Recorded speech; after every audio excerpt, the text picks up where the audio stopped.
Hello friends, welcome back to my channel. ఇవాల్టి మన వీడియోలో సాల్టెడ్ పీనట్ని ఏ విధంగా తయారు చేసుకోవాలో, అది కూడా ప్రాచీన పద్ధతిలో మన బట్టీని యూజ్ చేసి ఈ సాల్టెడ్ పీనట్ని ఎలా తయారు చేసుకోవాలో తెలుసుకుందామండి. అసలు బట్టి అంటే ఏంటి, బట్టీలో ఈ సాల్టెడ్ పీనట్ని ఎలా తయారు చేస్తారు, సాల్టెడ్ పీనట్ని ఈ బట్టీలోనే చేయాలా, ఇలా చేయటం వల్ల యూజెస్ ఏంటి అని ప్రతిదీ కూడా ఈరోజు ఈ వీడియోలో డీటెయిల్డ్గా ఉంటుందండి. వీడియోని మాత్రం మీరు ఎక్కడ స్కిప్ చేయకుండా చివరి వరకు చూడండి. అసలు ఈ బట్టీలో ఓన్లీ సాల్టెడ్ పీనట్ని చేస్తారా, లేకపోతే ఇంకా వేరే ఏదైనా చేసుకోవచ్చా అని ప్రతిదీ కూడా ఈరోజు ఈ వీడియోలో ఉంటుందండి. వీడియోని మాత్రం ఎక్కడ మిస్ చేయకుండా చివరి వరకు చూడండి. ఇప్పటివరకు ఛానల్ని సబ్స్క్రైబ్ చేస్తే సబ్స్క్రైబ్ చేయండి, లైక్ చేయండి, షేర్ చేయండి. ముందుగా అసలు ఈ బట్టీలో చాలా రకాల ప్రొడక్ట్స్ అయితే తయారు చేసుకోవచ్చండి. సాల్టెడ్ పీనట్ చేసుకోవచ్చు, పాప్కార్న్ చేసుకోవచ్చు, అలాగే శనగలు చేసుకోవచ్చు, పుట్నాలు చేసుకోవచ్చు. డిఫరెంట్ వెరైటీ రెసిపీస్ని అయితే మనం చేసుకోవచ్చండి.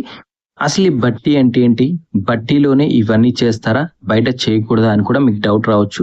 అసలు బట్టి అంటే ఏం లేదండి, ఓల్డెన్ డేస్లో మనకి ఇలా అయితే కట్టెల మీద ఇవన్నీ తయారు చేస్తుండేవాళ్ళు. ఈ బట్టీలోనే ఎందుకు చేయాలి, బట్టీలో చేస్తే యూజ్ ఏంటి అంటే మీరు అనుకోవచ్చు, బట్టీలో చేయటం వల్ల టేస్ట్ అనేది మారదండి. అలాగే ఈ బట్టీలో చేయటం వల్ల మనకి గ్యాస్ అనేది ఉండదు. ఓన్లీ ఈ బట్టి అనేది కట్టెల మీద లేదంటే బొగ్గుల మీద నడుస్తుందండి. ఇంతకు ముందైతే ప్రతి ఒక్క గ్రామంలో కూడా ఈ బట్టి అనేది ఉండేదండి. బట్టి అంటే ఒక ప్రత్యేకమైన పొయ్యి. దీన్ని ఇటుక మట్టి లేదా ఇనుముతో తయారు చేస్తుంటారండి. ఎలా చేసినా సరే ఇందులో ఎక్కువగా కట్టెలు బొగ్గుతోటే యూజ్ చేస్తూ ఉండేవాళ్ళు. ఇలా యూజ్ చేయటం వల్ల ఇంధనం అనేది తక్కువగా యూస్ అవుతుంది.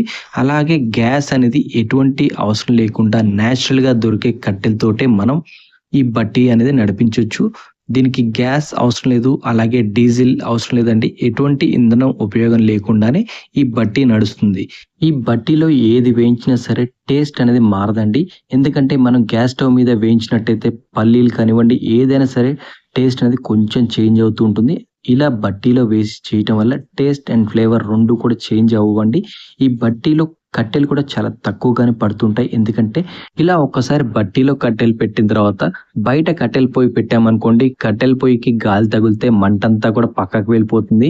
వచ్చిన టెంపరేచర్ అంతా కూడా సరిగ్గా మనం యూటిలైజ్ చేసుకోలేం. కానీ ఈ బట్టీలో అలా కాదండి. కట్టెలు లోపల పెట్టి మంట వెలిగించిన తర్వాత ఒక్కసారి టెంపరేచర్ వస్తే ఆ టెంపరేచర్ గాలి వచ్చినా సరే ఆ టెంపరేచర్ అనేది కరెక్ట్గా మెయింటైన్ అవుతుంది.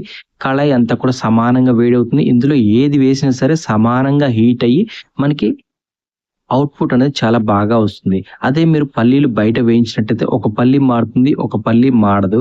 ఒక పల్లి వేగుతుంది, ఇంకొక పల్లి వేగదు. కానీ ఇలా బట్టీలో వేసి వేయించడం వల్ల అన్నీ సమానంగా వేగుతాయండి. టెంపరేచర్ అనేది ఈక్వల్‌గా మెయింటైన్ అవుతుంది. కాబట్టి ఈ బట్టీలో వేస్తే టేస్ట్ అండ్ ఫ్లేవర్ 2 చేంజ్ అవ్వని చెప్పుకోవచ్చు.